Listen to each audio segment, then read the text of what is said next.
What happens when Hollywood's most controversial royal sites down with America's most beloved late-night host, only to have the interview spiral completely out of control? Tonight, we're diving into the explosive confrontation that had everyone talking. The moment when charm met calculation, and only one person walked away with their reputation intact. Before we get into this wild story, make sure you hit that subscribe button and drop a comment below, telling me what you think really happened behind the scenes. Trust me, you're going to want to stick around for this one because what started as a routine promotional appearance turned into television's most uncomfortable 12 minutes. The Tonight Show studio was buzzing with its usual pre-show energy. Jimmy Kimmel adjusted his tie one final time as the makeup artist applied a last touch of powder to his forehead. Across the green room, Meghan sat rigidly in her chair, her publicist whispering last-minute talking points into her ear. The appearance was supposed to be straightforward, a friendly chat about her latest charitable endeavors, and perhaps some light-hearted banter about life in California. "She seems a bit tense tonight," Jimmy's producer mentioned quietly as they watched the monitor showing the green room feed. Jimmy glanced over, noting how Meghan kept checking her phone and adjusting her posture every few seconds. "Maybe she's just nervous," Jimmy replied with his characteristic optimism. "First time back on late night in a while. We'll keep it light and fun." The stage manager gave the 5-minute warning, and Jimmy made his way to his desk. The audience was particularly energetic tonight, their excitement palpable as the warm-up comedian finished his set. The familiar music began, and Jimmy launched into his monologue with the easy confidence that had made him America's favorite late-night host for over a decade. "Ladies and gentlemen, tonight we have a very special guest," Jimmy announced as he wrapped up his opening jokes. "She's an actress, a humanitarian, and someone who knows a thing or two about navigating the spotlight. Please welcome Meghan Markle." The audience applauded as Meghan walked onto the stage, her smile bright but somehow not quite reaching her eyes. She wore an elegant black dress that photographed beautifully under the studio lights, every detail of her appearance calculated for maximum impact. Jimmy stood to greet her with his usual warmth, extending his hand for a handshake that she accepted, with what seemed like slight reluctance. "Meghan, thank you so much for being here," Jimmy said as they both settled into their seats. "You look fantastic, and I have to say, California living seems to be agreeing with you." "Thank you, Jimmy," Meghan replied, her voice carrying that familiar practiced cadence. "It's wonderful to be here, though I have to say your audience is much more enthusiastic than I expected." There was something in her tone that made Jimmy pause for just a moment. It wasn't quite criticism, but it wasn't entirely complimentary either. He decided to push forward with his planned questions, determined to keep the energy positive. "So, tell us about your latest project," Jimmy continued. "I understand you're working on some exciting new initiatives." Meghan's expression shifted slightly and she leaned forward in her chair.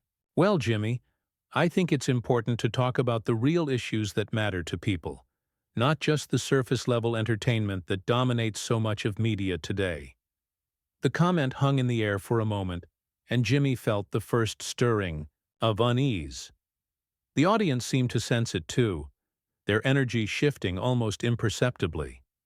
Jimmy's years of experience kicked in, and he smiled that disarming smile that had gotten him out of countless awkward moments. "Absolutely," he said. "Though I have to say, sometimes a little entertainment can be a good thing too. Life's pretty heavy these days, you know." Meghan's laugh was sharp, almost cutting. "Oh, Jimmy, I think that's exactly the problem. While people are being entertained, real issues are being ignored. The media has a responsibility to do better." Jimmy felt his producer's voice in his earpiece, a gentle reminder to steer the conversation back to safer territory. But something about Meghan's tone was beginning to grate on him. There was an underlying condescension that he couldn't quite shake, even as he maintained his professional demeanor. "Well, we try to balance both here," Jimmy said carefully. "Entertainment and information. Speaking of which, I heard you're working on a new documentary project? I am, Meghan replied, her voice taking on a more animated quality. It's about the ways that traditional media has failed to represent authentic voices, particularly women of color. It's something that's deeply personal to me, as someone who has experienced firsthand how the media can distort and manipulate narratives.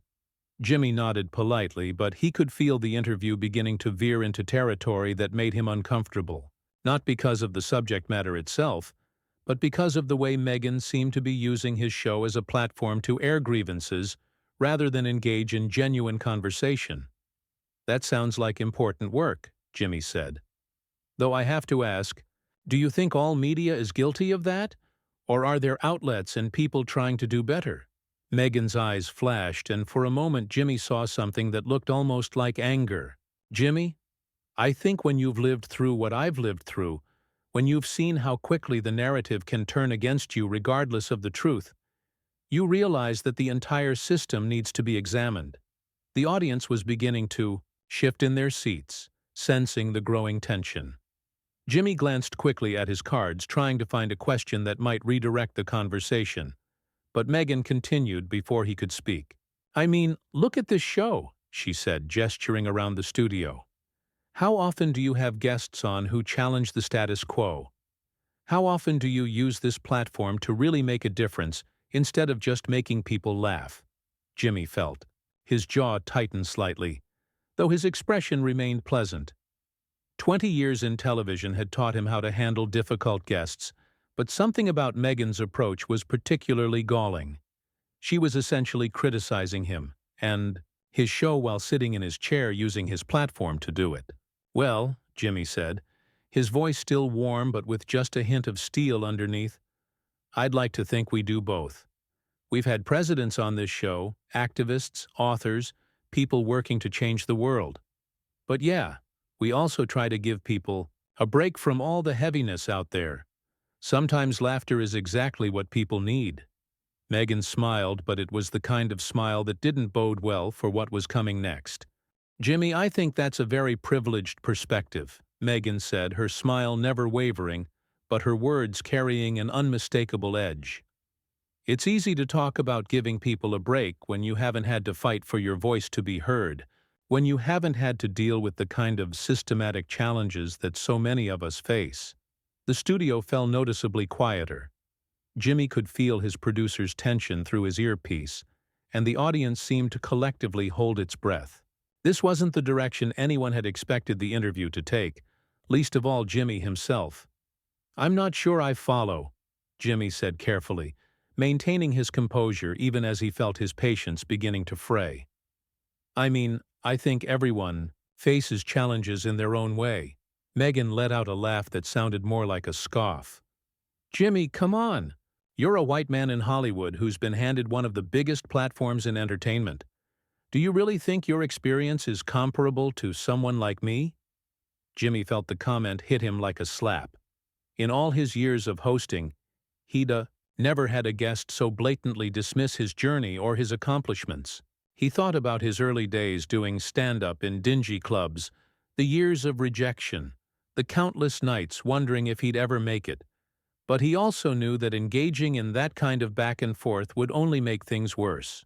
Look, Meghan, Jimmy said, his voice still steady but with a firmness that his regular viewers would recognize.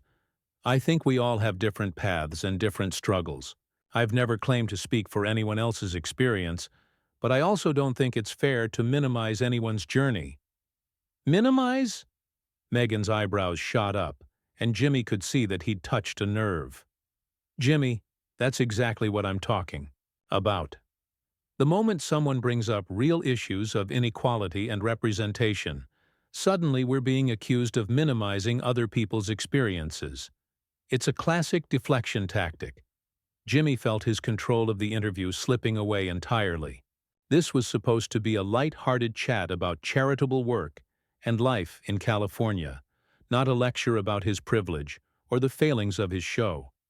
He glanced at his producer, who was frantically making hand signals from behind the cameras. I'm not trying to deflect anything, Jimmy said, his voice taking on a sharper edge despite his best efforts to remain diplomatic. "But I have to say, Meghan, this feels less like a conversation and more like you came here with an agenda."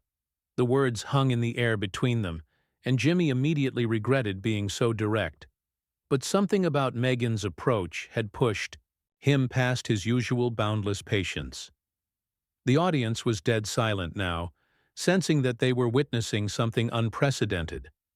Meghan's expression hardened, and when she spoke again, her voice was cold and controlled. "An agenda? Jimmy, my agenda is truth. My agenda is using whatever platform I have to speak out about injustice. I'm sorry if that makes you uncomfortable, but comfort has never been my priority." "And that's admirable," Jimmy replied, fighting to keep his voice level. "But you're a guest on my show, and I think there's a way to have these conversations without turning it into an attack on the host who invited you here." Meghan leaned back in her chair, and Jimmy could see her calculating her next move. There was something almost predatory in her gaze, as if she were preparing to pounce on his words. "An attack?" she said, her voice rising slightly. "Jimmy," pointing, "out privilege isn't an attack. Asking hard questions isn't an attack. But I suppose when you're used to softballs and celebrity puff pieces, any real conversation might feel threatening." Jimmy felt his temper flare, but years of professional training kept him from responding immediately.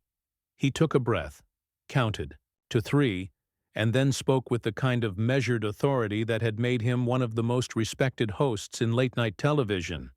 "Meghan, I've interviewed presidents, world leaders, activists, and yes, celebrities. I've tackled serious issues on this show more times than I can count.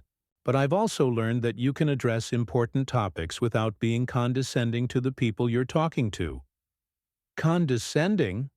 Meghan's voice pitched higher, and Jimmy could see that his words had hit their mark. "Jimmy, if you think holding people accountable for their platforms is condescending, then maybe you need to examine why that makes you so defensive." The audience was starting to murmur now, their discomfort palpable. Jimmy could see some people shifting in their seats, others whispering to their companions. This was rapidly becoming the kind of television moment that would be replayed and analyzed for weeks to come. "I'm not defensive," Jimmy said, his voice carrying a warning that anyone who knew him would recognize. "But I am wondering why you accepted an invitation to come on my show if you have such a low opinion of what we do here." Meghan smiled again, but this time it was sharp and calculating. "Because, Jimmy, sometimes you have to work within the system to change it. Sometimes you have to use the very platforms that perpetuate problems to shine a light on those problems." "So you're using my show," Jimmy said flatly. "You came here not to have a conversation, but to make a point about media and privilege, and you decided to use me and my audience to do it." "I came here to be authentic," Meghan shot back. "I came here to have a real conversation instead of the sanitized, pre-approved nonsense that passes for interviews these days. I'm sorry if that challenges your format." Jimmy felt something snap inside him. This woman had come onto his show, criticized his work, dismissed his journey, and was now acting as if he was the problem for not appreciating her approach. He thought about his staff, who worked incredibly hard to create a show that brought joy to millions of people every night. He thought about his audience, who deserved better than to be used as props in someone else's political theater. "You know." "What, Meghan?" Jimmy said, his voice carrying a quiet intensity that made the entire studio go dead silent. "I think we need to take a break." But Meghan wasn't finished. "Oh, so now when things get a little too real we run to commercial? How convenient." Jimmy looked directly into the camera, his expression serious but controlled. "We'll be right back, folks." As the commercial break began and the red recording lights went dark, Jimmy stood up from his desk. The studio remained eerily quiet, everyone seeming to sense that something significant had just happened. Meghan remained in her chair, looking defiant but also slightly uncertain, as if she were beginning to realize that she might have pushed things too far. Jimmy's producer rushed over, his face pale with concern. "Jimmy, what do you want to do? We still have 2 segments left." Jimmy looked at Meghan, who was now checking her phone with studied casualness, as if the last 10 minutes hadn't happened. He thought about his options, about his responsibility to his show, his staff, and his audience. Then he made a decision that would define not just the rest of the interview, but his reputation as a host who wouldn't be pushed around on his own stage. Jimmy walked over to where Meghan sat, his expression calm but resolute. The studio crew watched in stunned silence as he approached her chair, his usual easygoing demeanor replaced by something they'd rarely seen from their beloved host.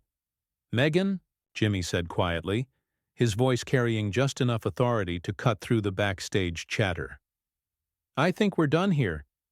Meghan looked up from her phone, her eyebrows raised in what appeared to be genuine surprise. "Excuse me?" I said, "We're done?" Jimmy repeated, his tone remaining steady and professional. "I'm not going to continue this interview." For the first time since she'd walked onto the stage, Meghan seemed genuinely taken aback. She glanced around the studio as if looking for support, or perhaps trying to gauge whether Jimmy was serious. "Jimmy, you can't just end an interview because you don't like the questions being asked," she said, her voice taking on a slightly sharper edge. "That's not how journalism works." Jimmy let out a short laugh, but there was no humor in it. "Meghan, this isn't journalism. This is my show, and you're not asking questions, you're giving lectures. There's a difference." "So you're going to cut me off because I'm speaking truth to power?" Meghan stood up from her chair, her voice rising. "This is exactly the kind of silencing that I was talking about." "No," Jimmy said firmly, his voice carrying the weight of 20 years in television. "I'm ending this because you came here under false pretenses. You booked this appearance to talk about your charitable work, and instead you've spent the entire time attacking me, my show, and my audience." Meghan's publicist appeared at her elbow, whispering urgently in her ear, but Meghan brushed her off. "Jimmy, if you can't handle being challenged, then maybe you shouldn't be in this position." "I can handle being challenged," Jimmy replied, his voice growing stronger. "I've been challenged by some of the smartest, toughest people in the world on this stage. But there's a difference between challenging someone and ambushing them." The audience, who had been watching this exchange in rapt silence, began to murmur their agreement. Jimmy could feel their support, and it gave him the confidence to continue. "You know what the real problem is here, Meghan?" Jimmy said, stepping closer to her chair. "You came here tonight thinking you could use my platform to settle scores and make points, but you forgot something important. This isn't just my show, it's their show too." He gestured toward the audience. "These people came here to be entertained, to laugh, to maybe learn something. They didn't come here to be lectured about privilege by someone who's never had to worry about making rent." Meghan's face flushed red, and Jimmy could see that his words had hit home. "How dare you?" she said, her voice trembling with anger. "You don't know anything about my struggles or what I've been through." "You're right," Jimmy said, his voice softening slightly. "I don't. But I also don't pretend to know your story, and I sure as hell don't come into your house and tell you how to live your life." The studio was so quiet you could hear a pin drop. Jimmy's producer was frantically trying to figure out how to salvage the situation, but Jimmy had already made his decision. "Here's what's going to happen," Jimmy said, his voice carrying the authority of someone who had finally reached his limit. "We're going to go back from commercial. I'm going to tell my audience that due to creative differences, we're ending the interview early, and then I'm going to do something I've never done in 15 years of hosting this show." "What's that?" Meghan asked, her voice barely above a whisper. "I'm going to tell them the truth," Jimmy said. "I'm going to tell them that sometimes, when someone comes on your show and treats you and your audience with disrespect, the best thing you can do is show them the door." Meghan's publicist stepped forward, her face pale. "Jimmy, surely we can work this out." Meghan didn't mean to cause any offense. "Actually, I think she did," Jimmy said, not taking his eyes off Meghan. "I think she came here tonight with every intention of turning this into a confrontation. The question is why? Meghan lifted her chin defiantly. Because someone has to call out the hypocrisy. Someone has to point out that while you're up here making jokes, real people are suffering. And you think the best way to help those people is to come on late-night television and attack the host? Jimmy asked. You think that's going to change hearts and minds? I think it's going to start conversations, Meghan replied. No, Jimmy said firmly. What it's going to do is make people tune out. What it's going to do is make them less likely to listen the next time someone tries to talk about these issues. You want to know what real change looks like? It looks like having honest conversations with people who might not agree with you. It looks like building bridges, not burning them down. The stage manager gave Jimmy the 30-second warning, and he nodded. Meghan, I'm going to ask you to leave the stage now.